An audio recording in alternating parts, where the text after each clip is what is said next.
बिस्मिल्लाहिर्रहमानिर्रहीम। तो चले हम अपना लेक्चर कंटिन्यू करते हैं। आज के लेक्चर में हमें एचटीएमएल के अंदर एक कॉन्सेप्ट होता है ब्लॉक लाइन और इनलाइन एलिमेंट का। अच्छा, इस कॉन्सेप्ट को आप पहले समझ लें, उसके बाद मैं एग्जांपल लेके आपको बताता हूँ कि ये किस तरीके से काम कर रहा होता है। असल में हमारे पास एचटीएमएल के अंदर जो बहुत सारे टैग्स हमने पढ़े, जैसे हमारे पास हो गया हेडिंग का टैग, हो गया पैराग्राफ पढ़ा हमने, और भी बहुत सारे टैग हमने पढ़े हैं, टेबल, लिस्ट और लिंक वाले। तो ये सारे जो हमारे टैग हैं एचटीएमएल के अंदर, ये हमारे दो टाइप्स के अंदर बटे हुए हैं, यानी डिस्ट्रीब्यूट हुए हैं। एक हमारे पास है ब्लॉक लेवल एलिमेंट, और दूसरा हमारे पास है inline element. Block level element वो होते हैं जो हमेशा नई लाइन से स्टार्ट होते हैं, और जैसे अगर हम कुछ भी लिखते हैं उसके अंदर, उस टैग के अंदर जो जो ब्लॉक लाइन एलिमेंट होते हैं हमारे, उसके बाद भले हमारे पास कितनी भी जगह खाली हो, कितनी भी स्पेस आगे हो, अगर हम नेक्स्ट एलिमेंट लिखेंगे तो वो हमेशा न्यू लाइन से आएगा। तो ये हमारे पास ब्लॉक लेवल एलिमेंट होते हैं।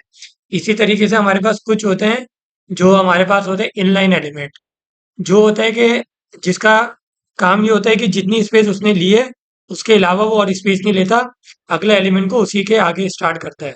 जैसे मैं आपको भी एग्जांपल लेके यहाँ पे बताता हूँ। जैसे मैंने यहाँ लिखा, हमारे पास ब्लॉक लेवल एलिमेंट की एग्जांपल है पैराग्राफ। अब यहाँ पे मैं एक टैग बनाता हूँ पी का। यहाँ पे मैं लिखता हूँ दिस इज पैराग्राफ। अच्छा, यहाँ पे मैं आपको प्रीव्यू दिखाता रहता हूँ। अब मैंने यहाँ पे लिख दिया दिस इज पैराग्राफ। अब जैसे मैं यहाँ पे आता हूँ, नया टैग बनाता हूँ पी का, दिस इज सेकंड पैराग्राफ। तो आप ये देख सकते हैं कि मैंने जो पहला वाला टैग बनाया था पी का, उसने सिर्फ इतनी सी जगह यूज की है, सही है, और लेकिन उसके बाद ये पूरी जगह आगे खाली थी। लेकिन हमने जैसे अगला टैग बनाया वो आगे आने के बजाय नेक्स्ट लाइन में चला गया। तो ये इस वजह से हुआ क्योंकि ये ब्लॉक लाइन एलिमेंट होता है पैराग्राफ का जो हमारे पास होता है। तो ये हमारे पास ब्लॉक लेवल एलिमेंट का काम होता है कि वो इसके जितने भी टैग होंगे नई लाइन से शुरू होंगे, और हमेशा जितनी भी स्पेस भले लें, वो छोटी स्पेस लें, ज्यादा जगह लें, हमेशा नई लाइन से होंगे। अच्छा, अब मैं बात कर रहे थे इनलाइन एलिमेंट की। हमने एक टैग पढ़ा था लिंक का, ए का। अब जैसे यहाँ पे मैं कुछ भी लिंक डाल देता हूँ, उसका नाम लिख देता हूँ जैसे लिंक वन। अब जैसे इसने यहाँ पे इतनी जगह ली लिंक ने, अब मैं यहाँ पे अगर अगला लिंक का टैग बनाऊँ ए, और यहाँ इसको लिख दो लिंक टू। अच्छा, अब आप इसमें देखें पहले लिंक ने इतनी जगह घेरी थी सिर्फ, और उसके बाद जब मैंने दूसरा टैग बनाया लिंक का, तो बजाय इसके कि वो नीचे लाइन में आता, वो उसी के सामने आ गया। यानी हमने उस लाइन को मजीद आगे रीयूज कर लिया। इसी तरह अगर मैं मजीद इसमें बनाता जाऊं, तो वो नीचे नहीं आएगा, आगे ही आता जाएगा। देखिए आप इस तरह, क्योंकि ये हमारा है इनलाइन एलिमेंट। इनलाइन एलिमेंट का काम ही ये होता है कि वो हमारे पास जितना काम उसने जगह घेरी, उसके आगे का जो खाली स्पेस होता है उसको रीयूज बना देता है, यानी यूजफुल बना देता है। तो ये तो हमारे पास हो गया इनलाइन और ब्लॉक लेवल एलिमेंट का डिफरेंस। ठीक है। अच्छा, यहाँ पे मैं आपको एक और चीज़ बता देता हूँ कि अगर एचटीएमएल में अगर आप कोई चीज़ कमेंट बनाना चाह रहे हो, तो कमेंट के लिए हम यूज़ करते हैं ये वाला सिंबल, और उसके बाद ये वाला सिंबल और डैश। तो आप इसके अंदर कुछ भी लिखेंगे, जैसे मैं यहाँ लिखता हूँ ब्लॉक लेवल, तो ये चीज़ हमारे पास जो है ब्राउज़र पे शो नहीं होगी। अच्छा, कुछ लोग जो हैं वो बिल्कुल बेसिक से पढ़ रहे हैं, तो उनको मैं बता दूँ कमेंट का काम क्या होता है। कमेंट जो होता है हमारे कोड को समझने के लिए, अगर हम कोई डिस्क्रिप्शन लिखना चाहें तो हम इस तरीके से लिख सकते हैं। ये हमें समझने के लिए हमारे कोड में तो नज़र आएगा, लेकिन ये हमारे पास वेबसाइट के ऊपर इसका कोई फ़र्क नहीं आ रहा होगा। तो जैसे मैंने ये समझाने के लिए आपको कि पैराग्राफ जो होता है ब्लॉक लेवल होता है, इस तरह मैंने कमेंट बना के इसको लिख दिया। जिस तरह यहाँ पे मुझे लिखना है कि ये इनलाइन एलिमेंट है, तो ये वाला मैं सिंबल बनाऊंगा, उसके बाद यहाँ लिख दूंगा इनलाइन एलिमेंट। ये चीज़ हमारे पास यहाँ पे शो नहीं हो रही होगी। ठीक है, एक ही हमारे पास कॉन्सेप्ट हो गया। अच्छा, दूसरा हमारे पास एक मेन कॉन्सेप्ट है डिव का और स्पैन का। अच्छा, डिव और स्पैन जो है, बेसिकली काम तो दोनों का ये होता है कि वो मल्टीपल हमारे पास जो एचटीएमएल के एलिमेंट होते हैं उनको ग्रुप कर देता है, यानी एक ही ग्रुप के अंदर बना देता है। और लेकिन फर्क ये है कि डिव हमारा जो है ब्लॉक लेवल एलिमेंट है, और स्पैन जो है हमारा इनलाइन एलिमेंट है। यानी अब मैं इसकी आपको एग्जांपल देता हूँ। यहाँ पे मैं बनाता हूँ डिव। ये मैंने बी आर के टेक्स्ट लाइन चेंज करी, डिव लिखा। अच्छा, ये मैं आपको समझाने के लिए ना इस डिव को ना इसके अंदर इसकी बॉर्डिंग बना देता हूँ, बॉर्डर। बॉर्डर के लिए मैंने आपको बताया था हम सीएसएस इस्तेमाल करते हैं। तो यहाँ मैं लिखता हूँ स्टाइल। अच्छा, मैं इनलाइन स्टाइलिंग कर रहा हूँ, स्टाइल इक्वल टू, यहाँ मैं लिखता हूँ बॉर्डर 1 px यानी 1 पिक्सल सॉलिड ब्लैक। ठीक है, ये मैंने लिख दिया है। अच्छा, डिफ के टैग के अंदर मैं आता हूँ। यहाँ आने के बाद यहाँ पे मैं एक पैराग्राफ लिखता हूँ, आई एम पैराग्राफ इनसाइड डिफ।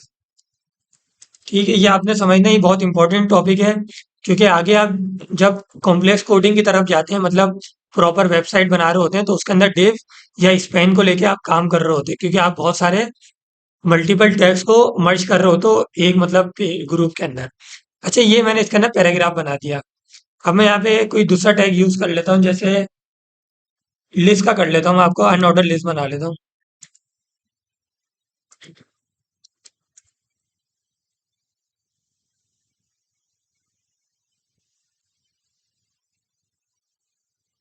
अच्छा, आप देख सकते हैं कि ये मैंने जो टैग बनाया है, ये टैग हमारा वैसे तो अलग अलग है, ये पैराग्राफ का टैग यूज किया मैंने, और ये मैंने बना ली अनऑर्डर लिस्ट।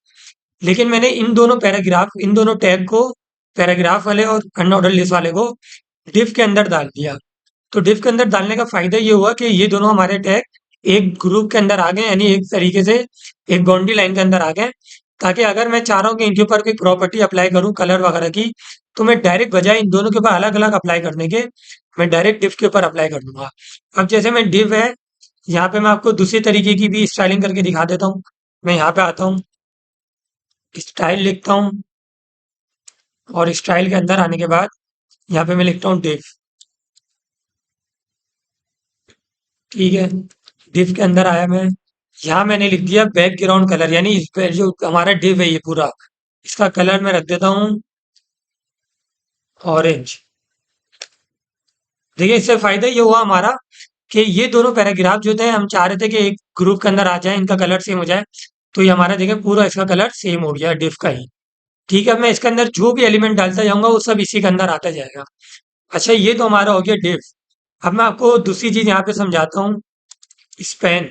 अच्छा, हमारा डिव जो है, डिव भी हमारा था ब्लॉक लेवल एलिमेंट, यानी हर इसके अंदर जो भी एलिमेंट यूज करेंगे आप, वो नई लाइन में आएगा। अब यहाँ पे मैं टैग यूज करता हूँ स्पैन। अच्छा, स्पैन का भी मैं बिल्कुल इसी तरीके से स्टाइल लिख के बॉर्डर 1 px सॉलिड, ये मैंने बना दिया। अच्छा, अब आप यहाँ पे फर्क देखिएगा, जिस तरह डिव के अंदर मैंने यहाँ पे जब पैराग्राफ लिखा, तो पैराग्राफ लिखने के बाद यहाँ पे बहुत सारी जगह खाली थी, लेकिन डिव के अंदर होने की वजह से अगला टैग जो था वो नीचे लाइन में आया। अब यहाँ पे आप देखें, अगर मैं स्पेन के अंदर आके यही काम करता हूँ कि यहाँ पे पैराग्राफ लिखता हूँ, और यहाँ पे इसमें लिख देता हूँ I am paragraph inside Spain. ठीक है, और यहाँ पे आने के बाद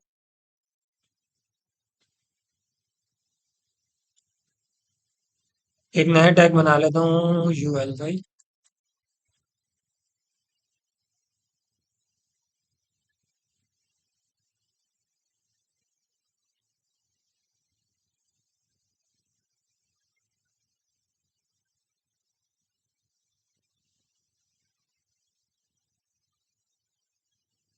अच्छा, यहाँ पे मैं भी इसके ऊपर स्टाइलिंग कर देता हूँ, ताकि आपको दोनों चीज़ें अलग अलग समझ आ जाए।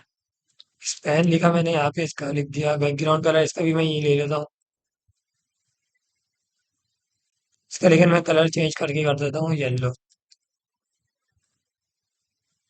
अच्छा, यहाँ पे अभी आप एक चीज़ देखें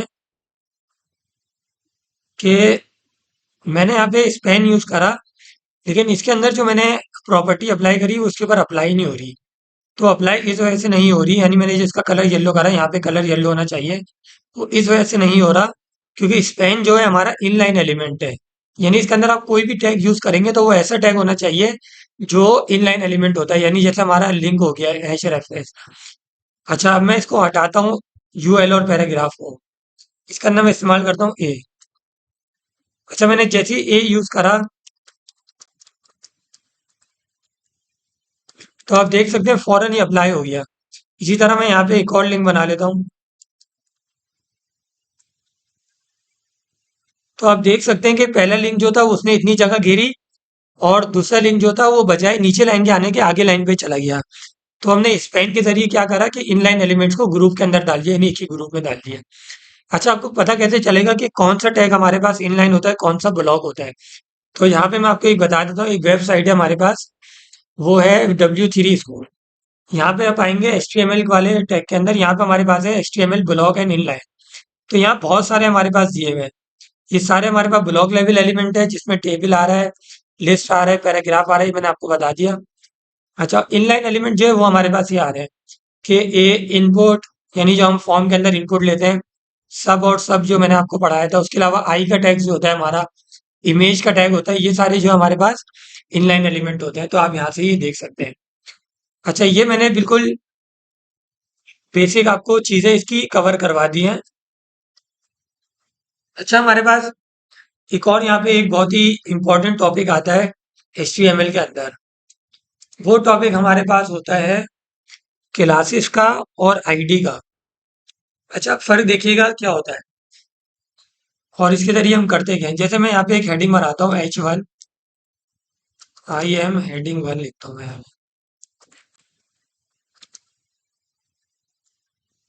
फिर यहाँ मैं लिखता हूँ H2, आई एम हेडिंग 2। अच्छा, ये जो मैं आपको टॉपिक पढ़ा रहा हूँ, ये हमारा डिफ और स्पैन के टॉपिक से रिलेटेड नहीं है। ये मैंने टॉपिक आपको अलग कवर करवाया है। अभी मैं आपको अलग चीज पढ़ा रहा हूँ। बेसिकली कॉन्सेप्ट हम पढ़ रहे हैं क्लासेस का और आईडी का, कि ये हमारे लिए क्यों यूज होती है और इसमें फर्क क्या है। अब यहाँ पे मैं एक और हेडिंग बनाता हूँ H3 की, और इसको लिख देता हूँ आई एम हेडिंग 3। और एक और हम बना रहे थे H4।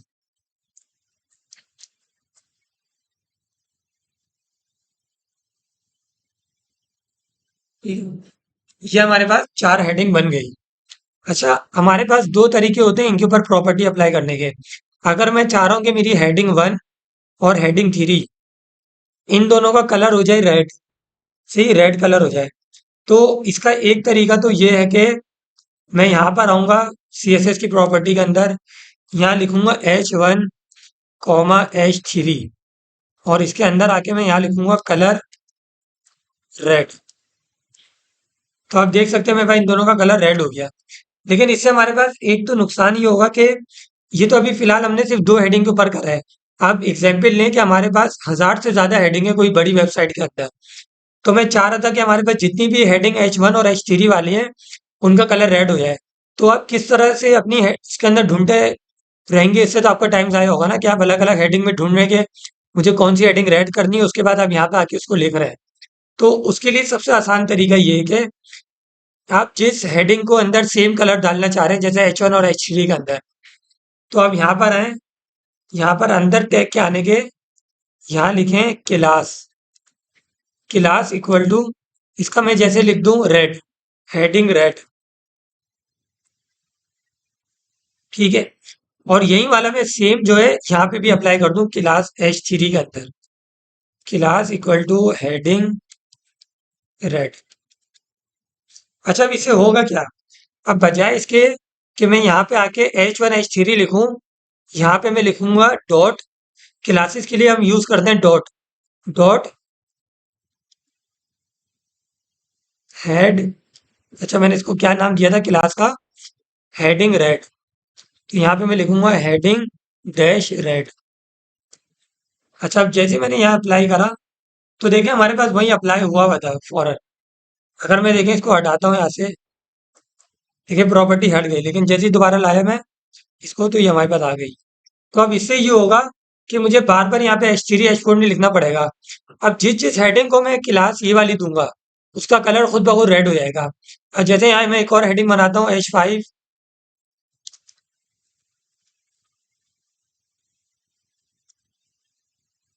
और यहाँ पे आके बनाता हूँ H6, इसका मैं नाम दे देता हूँ क्लास।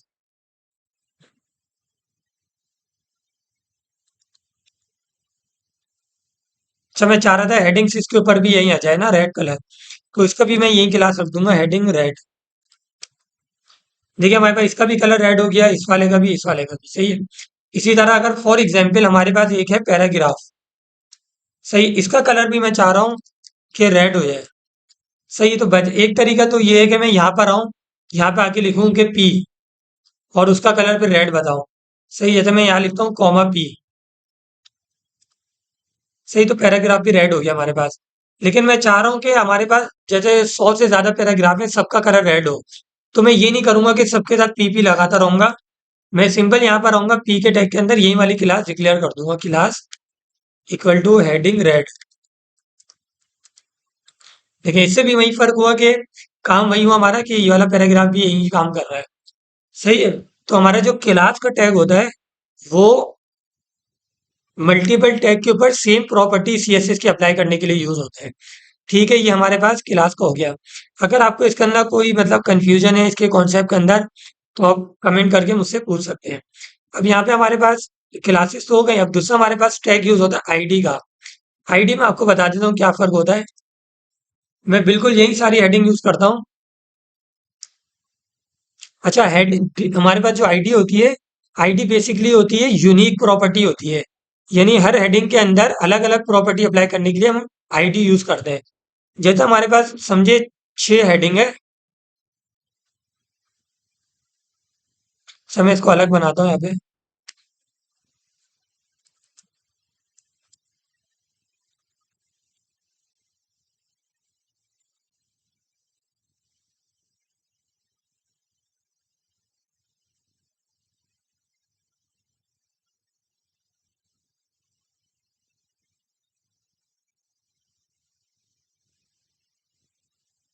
अच्छा, अब यहाँ पे देखें आप कि मैंने 4 हेडिंग बना ली।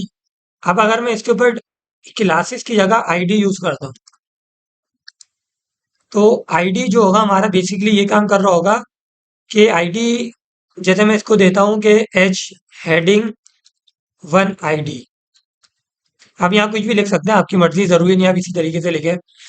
तो अब ये होगा कि मैं ये जो मैंने दिया है ना आईडी इसको, अब ये वाली आईडी मैं किसी और एलिमेंट को नहीं दे सकता। आईडी बेसिकली काम ही इसलिए करता है कि वो यूनिक प्रॉपर्टी होती है हर अलग टाइप की। सही है, अगर मैं इसको यहाँ पे लिखूंगा, इस वाले को, जैसे मैं अगर इसके ऊपर कोई प्रॉपर्टी अप्लाई करना चाह रहा हूँ, तो मैं यहाँ पर आऊंगा। यहाँ पर आने के बाद आईडी के लिए मैं डॉट इस्तेमाल नहीं करूंगा, मैं इस्तेमाल करूंगा हैश। ठीक है, हैश लिखा मैंने, और इसका मैंने कलर कर दिया ब्लू। ठीक है, तो उसका कलर यहाँ पे हमारे पास चेंज होके हो गया ब्लू। अच्छा, अब मैं जो ना, ये जो मैंने यहाँ पे इसको आईडी दी है, अब ये मैं किसी दूसरे टैग के लिए इस्तेमाल नहीं कर सकता, क्योंकि आईडी का काम ही ये होता है कि हम अलग अलग टैग के लिए सिंपल बस ये प्रॉपर्टी अप्लाई करें। तो आईडी की जो हमारी वो होती है प्रॉपर्टी, वो यूनिक होती है हर एलिमेंट के लिए। तो क्लास में और आईडी के अंदर यही बेसिक फर्क है कि हम एक क्लास की प्रॉपर्टी यानी एक क्लास मल्टीपल उसके ऊपर अप्लाई कर सकते हैं, लेकिन एक आईडी मल्टीपल टैग के ऊपर अप्लाई नहीं कर सकते हैं। तो आपको वैसे आगे जाके पता चल जाएगा कि आईडी कहाँ यूज करनी है और क्लासेस का कहाँ यूज होता है। तो बेसिकली मैंने इसका कॉन्सेप्ट आपको समझा दिया है, और इसके अंदर बेसिक हमने सीएसएस की प्रॉपर्टी भी अप्लाई कर दी है। कुछ मजीद सीएसएस की प्रॉपर्टी अगर मैं यहाँ पे टैक्स का करना चाहूँ, जैसे मैं यहाँ लिखूँ टैक्स अलाइन। अच्छा, यहाँ पे हमारे पास प्रॉपर्टी होती है टैक्स अलाइन। वो ये कर देता है कि हमारे टैक्स को सेंटर में ले आता है। तो यहाँ मैंने एक मजीद प्रॉपर्टी अप्लाई कर दी। ये प्रॉपर्टी आप और भी जगह इस्तेमाल कर सकते हो, जैसे मैं यहाँ करना चाहूँ, यहाँ पे भी यही अप्लाई कर दूँ। देखिए, सारे टैग हमारे पास राइट होगा। अच्छा, यहाँ से मैं हटा देता हूँ। और मजीद हमारे पास कुछ प्रॉपर्टी जैसे हमारे पास होती है। अच्छा, एक हमारे पास प्रॉपर्टी होती है, मैं आपको समझाता हूँ। जैसे हमारे पास यहाँ पर हम आते हैं आगे स्टाइल में, जो मैंने आपको यहाँ पे समझाई थी, ये वाली जो मैंने बॉर्डर बनाया था। अच्छा, अगर मैं यहाँ पे बॉर्डर जो मैंने इसका यहाँ बनाया है, ये लिखा हुआ है, इस बॉर्डर को अगर मैं 1 px की जगह लिख देता हूँ 4 px, तो आप यहाँ पे फर्क देखिएगा। ये देखिए ना, हमारे पास ये थोड़ा डार्क हो गया। तो डार्क जो होता है ये हमारे इसलिए हो रहा होता है कि मतलब जितना पीएक्स इसका पिक्सल बढ़ाते जाएंगे उतना इसके अंदर शेडोज का बाउंड्री डार्क होती जाएगी और विड्थ ज्यादा लेता जाएगा ये। ठीक है, तो ये हमारा बेसिक एचटीएमएल का क्लासेस हमने कवर कर ली, आईडी कवर कर ली, और इसी तरह ब्लॉक लेवल एलिमेंट और इनलाइन एलिमेंट कवर कर लिए। ये चारों कॉन्सेप्ट हमारे बहुत ज्यादा इंपॉर्टेंट है, आपको पता होने चाहिए, क्योंकि आगे जब कॉम्प्लेक्स आप एचटीएमएल वगैरह के कोड लिखेंगे, यानी जिसमें लेंथी लेंथी कोड होंगे, तो उस पर आप सारी चीज़ें अप्लाई करोगे। अच्छा, नेक्स्ट लेक्चर भी काफ़ी इंपॉर्टेंट होगा, उसके अंदर हम HTML के ज़रिए नैव बार बनाएंगे। नैव बार मैं आपको समझा देता हूँ होता क्या है। यहाँ में जैसे मैं लिखता हूँ नैव बार,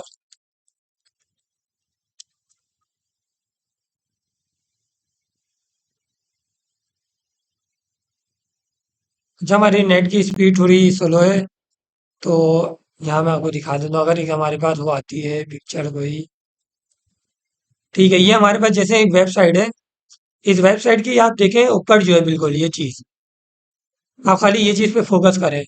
ये हमारे पास जो है ना किसी भी वेबसाइट के ऊपर ना लिंक आ रहा होता है। जैसे अभी हम किसी वेबसाइट के होम पेज पर हैं, तो वहां से अगर आप किसी दूसरे पेज पे आना चाह रहे हैं, अबाउट वाले सर्विस या लॉगिन या साइन अप के पेज पे, तो हम इस तरीके से इसको बनाते हैं। तो हम किस तरीके से HTML और CSS के जरिए बनाते हैं, ये बहुत ही इंपॉर्टेंट होता है, हर वेबसाइट के अंदर होता है और बहुत ही मतलब यूनिक और खूबसूरती के लिए होता है कि अच्छा लग रहा होता है, आप डायरेक्ट इसके जरिए जा सकते हैं। जैसे यहाँ पे मैंने एक लिंक बनाया हुआ है, देखें आप, ये इस तरह से आ रहा है। इसका ना कोई CSS की प्रॉपर्टी नहीं है, इसलिए कोई इतना खूबसूरत या यानी कलरफुल नहीं लग रहा, तो हम इस तरीके से इसको मेंटेन करते हैं। तो नेक्स्ट लेक्चर के अंदर हम इसको बनाएंगे, इसको नैव बार कहते हैं। जब तक के लिए आप इसकी प्रैक्टिस करिएगा, और आज के लेक्चर के लिए इतना ही था। Thank you.